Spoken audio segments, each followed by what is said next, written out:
Alright, what's up YouTube? So I'm here hand pollinating the White Wonder watermelon variety. I haven't been having too much luck with this one just because it hasn't been producing too many female blooms, and when I do try to hand pollinate, I'm not having too much of a success rate. So hopefully I can change things up this time around. So this is White Wonder vines. This is the second one. As you can see here, it's a male flower at the top. If I pull these petals up, you can see there's no bulb under there. Then as we look beneath these two flowers, here is a male also. And then next to this male is a female, which has a bulb under it. Let's see if we can see that better. Yep, right there. It's a female with the bulb. So that's the one I'm going to pollinate, this one right here. So I have my two blooms with me.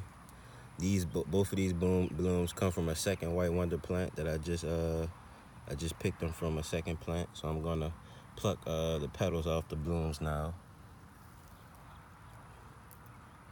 So basically, you just want to tear the petals at the base of the flower like that, and that's gonna expose all the pollen. And I come to the flower with the bulb on it, and I just paint it in there. Now, hopefully no bees visited this flower since it's so low down, because I have plenty of bees right now. I saw at least 3 different varieties of bees. 3 different varieties. But yeah, I saw at least 3 different kinds of bees flying in my garden just now. So that's pollination from one flower, and I'm gonna peel the petals back on this one, and I'm gonna do the same thing. And if you notice, how I stuck that flower in there. It helps to keep the flower protected from pollinators.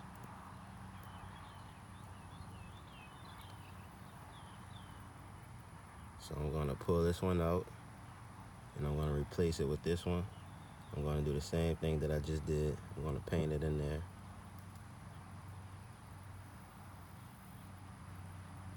And basically, I'm just making sure I get all around it, all around the walls and whatnot. Really painting it. And then to end it, some burrow it in there. See, I'm lightly pressing it, and I'm making sure that it's firm enough to hold itself in. And voila, that's a protected flower. So there's a male, like I said, this was a male flower right next to it, and that's the female. Now, I didn't use this male flower right here to pollinate this flower because I want to prevent inbreeding. I'm just picking up the second one that I dropped, and I'm also going to place this in there. Basically, I believe that when I sit this in there, when the wind comes, because I have a lot of wind in my area, so I believe that when the wind comes by and blows this and shakes it, even more pollen will fall, which would help with my pollination success. So that's White Wonder. Ooh, snap. I had some bees on top of me. But that was a dragonfly.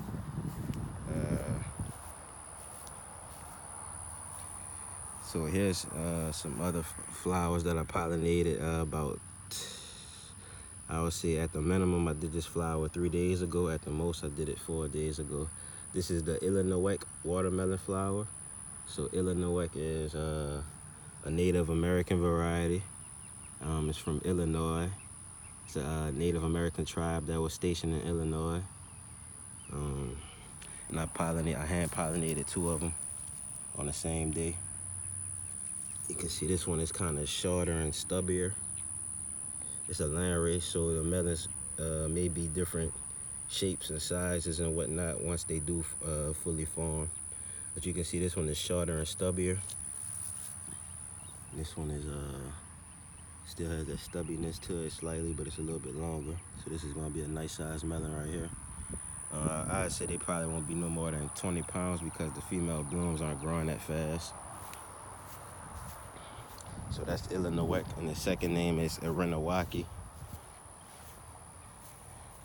So that's a successful hand pollination right there. And early Moonbeam, of course, is growing very fast. And the difference I wanted to show with my 2 early Moonbeam vines that I do have growing.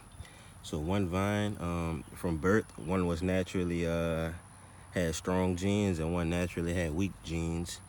Not to say that it's not a healthy plant right now, because it does have full grain foliage and whatnot. It's just the size of the foliage.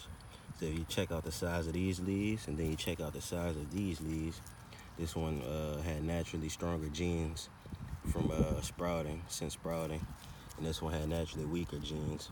So it's reflecting in the fruit, which is why they say to quell the to plant a few watermelon seeds. I'll plant a few melon seeds and then cut out the slowest growing vines. This will be one of the slower growing vines, but that's what came up for me. So that's early Moonbeam. That one was pollinated maybe 1 or 2 days after this one, so it should be a similar size. I think that's it for the hand pollinations at this point. I'm just waiting on cream of Saskatchewan to ripen up. It's very, very huge. Yeah, guys, I think that's about it for right now. It's early Moonbeam. Oh, and I have this volunteer that I hand pollinated. I just actually hand pollinated a second one right before this video. So this one was hand pollinated on the same day as Illiniwek. So this was about 3 to 4 days ago. I believe this is either Charleston Gray, Jubilee, or Congo. I won't know until it gets larger. If the stripes go away, it isn't Charleston Gray. If they stay, it's Charleston Gray. And the second flower that I hand pollinated is right here. See the bulb under the flower, and there's 2 stigmas sticking out of it, or 2 male flowers sticking out of it, right here. Those are those 2 flowers are, one is from my golden Russian plant, and the other flower is from early Moonbeam. So that volunteer, I didn't use his own flowers because I have no other flowers of his kind. So I wanted to experiment with pollinating with different genes. So I did 1 flower from golden Russian, and then I did 2 male flowers from early Moonbeam, and then I left 1 golden Russian flower inside of it, and I left 1 early Moonbeam flower inside of it. And I'm just gonna see if I get a pollination tomorrow. Now this plant does produce a lot of female blooms, as you can see there, but they aren't getting pollinated, so they rot off when they don't pollinate. So I'm going to see how well I can cross the genes between 2 varieties, and I'm going to see how well they take. All right, guys.